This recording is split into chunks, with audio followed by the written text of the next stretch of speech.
Hey everybody, I'm Rob Childs, a Rapier fighter out of the United States, bringing you a continuing series of videos on the art of Rapier combat. Now this time I'm going to be talking about what I call an adaptive dagger. When I go to it doesn't matter whether you're talking about SEA tournaments, HEMA tournaments, it's really, I see the same mistake being made where that dagger is not acting in an adaptive manner.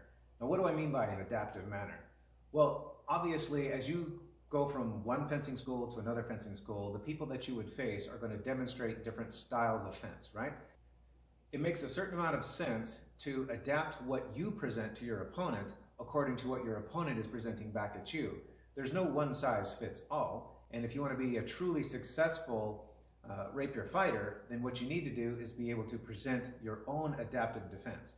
Now the dagger plays a really big part of that.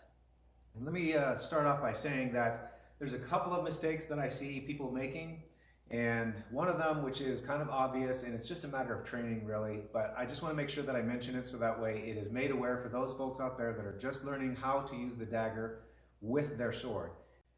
So it's a term that I use kind of facetiously, but I call it space glue, whereby the dagger just stays where it is in space. So what ultimately ends up happening is that your opponent ends up leaving the dagger in place while they fight around it. So when they make their attacks, the dagger is staying in place. So that's not really something you're going to encounter with the more experienced swordsman, but the more experienced swordsmen still make a similar type of mistake by not fighting with an adaptive dagger.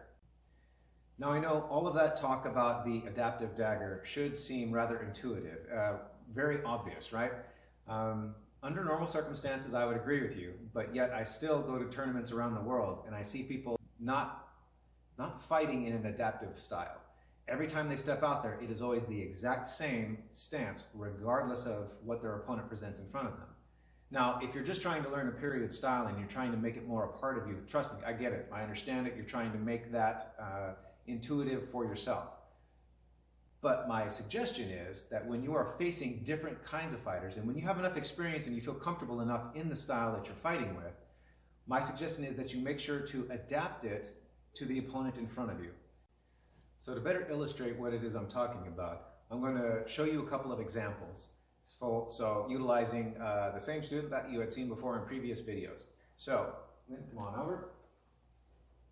So what I mean by this, let's say I'm fighting your typical right-handed high guard fighter. Now, for many people this is not a problem because they have a tendency to hold their dagger up high anyways, which is exactly the right presentation you should give to your opponent when they are a high guard opponent. So, what I don't often see, however, is the forcing of the opponent to follow the long path. Now what I mean by that is, if I was to step in front of Lynn right now, I would be presenting my dagger up high in opposition to her sword. But what you can't see there right now is that my sword, or my dagger, is lined up on the inside line of her sword, such that I'm already blocking her out up high. For her now to attack me, she is forced to change to a different line, which is a long path. Now, as I've said, fencing is measured in fractions of a second. So every single time I force my opponent to take a long path, that's an additional fraction of a second I can use in my favor. But what if, say, for example, she was what I call a mid-guard fighter?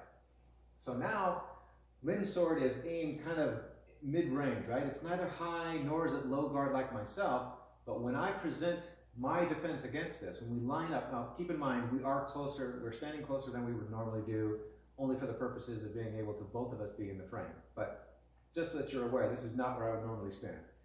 But if I'm going to present my defense against her, there are a couple of options that I have, but my favorite is to line up like so. Now what I've done now is extended my arm out, and I've angled my dagger down on the inside line of her weapon.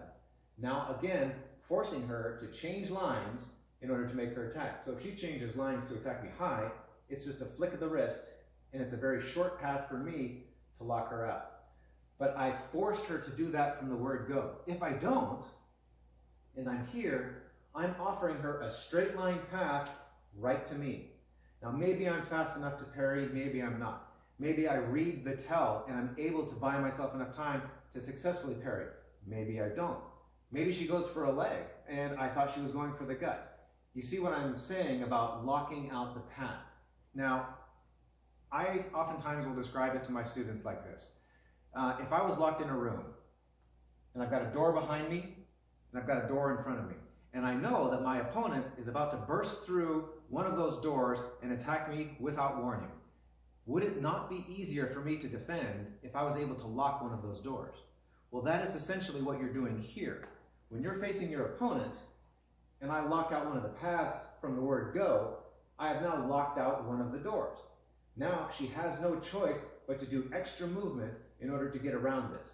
Now maybe she'll want to go low and it's just a feint and then she goes up high, but you'll notice in traversing down, that takes time. Traversing back up, that takes time. And it's all time that I can make use of. Now, why is this adaptive dagger idea so important when you're facing someone like me who fights from a low guard? Now, the distance between a person who stands with their dagger up high when they're facing somebody who fights with a sword low, there is a lot of distance between this dagger and this low guard fighter.